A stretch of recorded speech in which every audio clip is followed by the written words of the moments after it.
আসসালামু আলাইকুম। আশা করি সবাই ভালো আছেন। তো আমরা আজকে এসেছি তেঁতুলিয়া নদীর পার। এটি হলো ভোলা জেলার দক্ষিণ অঞ্চলে, দক্ষিণ এবং পশ্চিম অঞ্চলে অবস্থিত। এই নদীটি সরাসরি মেঘনা পদ্মা হয়ে বঙ্গোপসাগরের সাথে কানেক্ট হয়েছে।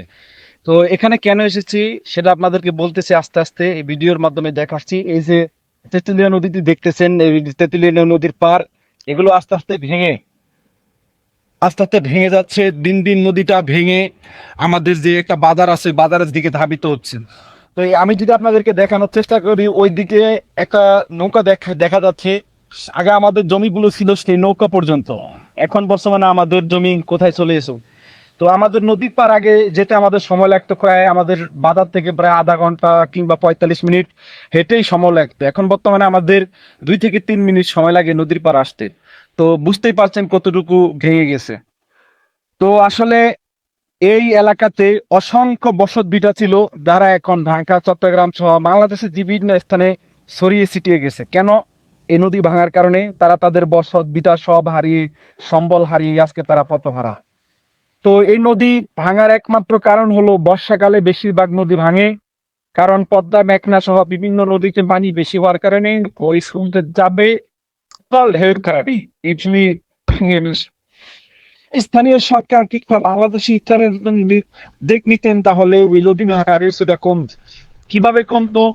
এই নদীর পারে কংক্রিটের ব্লক কিংবা জিও ব্যাগ পেলে একটা ব্লক বা দেওয়াল তৈরি করে, দেওয়াল তৈরি করার পর তাহলে এই পানির আঘাতটা সরাসরি মাটিতে না লেগে জিও ব্যাগ অথবা কংক্রিটের ব্লকে লাগতো। তো আমি বরাবরের মতো বাংলাদেশ সরকার এবং চরপেশন উপজেলার ইউএনও এবং পানি উন্নয়ন বোর্ড এবং ভোলা জেলার জেলা প্রশাসকের দৃষ্টি আকর্ষণ করছি শীঘ্রই এ বিষয়ে পদক্ষেপ নেওয়ার জন্য। নদী আমাদের জাতীয় সম্পদ, এই নদীকে আমাদের রক্ষা করতে হবে এবং এই নদীর পারে অসংখ্য ফসলি জমি হয়, যেখান থেকে মানুষ কৃষি জমিতে চাষবাস করে নিজেরা স্বাবলম্বী হয়, দেশের কৃষি কাজে অবদান রাখে। আজকে সে অবদানটুকু তারা রাখতে পারছে না।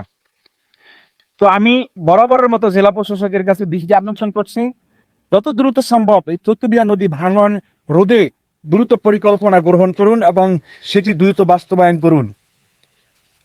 বিগত সরকারের আমলেও এই নদী ভাঙন নিয়ে অনেক বাজেট হয়েছে, সেটা হয়তো স্বল্প, কিন্তু পুরোপুরি বাস্তবায়ন করতে তারা পারেনি। তো এখন বর্তমান সময়ে সময় এসেছে এই নদীকে রক্ষা করার, এই এলাকার মানুষগুলোকে রক্ষা করার।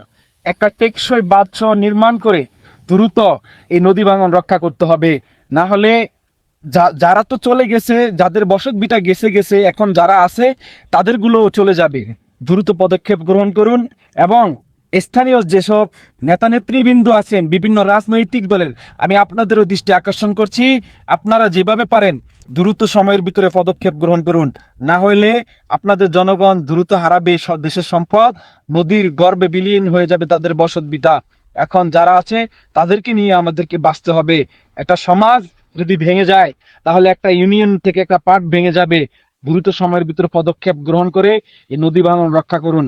এবং ভোলাবাসী, আপনাদের একটা শেয়ার অথবা আপনাদের একটা লাইক অথবা কমেন্টের মাধ্যমে আপনাদের মতামত জানিয়ে দিন এবং একটা শেয়ার করে এই আওয়াজ তুলুন, যাতে তেঁতুলিয়া আর কি না হয়। আপনারা একটা শেয়ারের মাধ্যমে জাতি সচেতন হবে এবং হয়তো আমাদের উপকার হতে পারে। তো একটা শেয়ার করবেন এবং লাইক করবেন, কমেন্ট করে অন্যের কাছে ভিডিওটি পৌঁছায় দিবেন। ধন্যবাদ। আসসালামু আলাইকুম।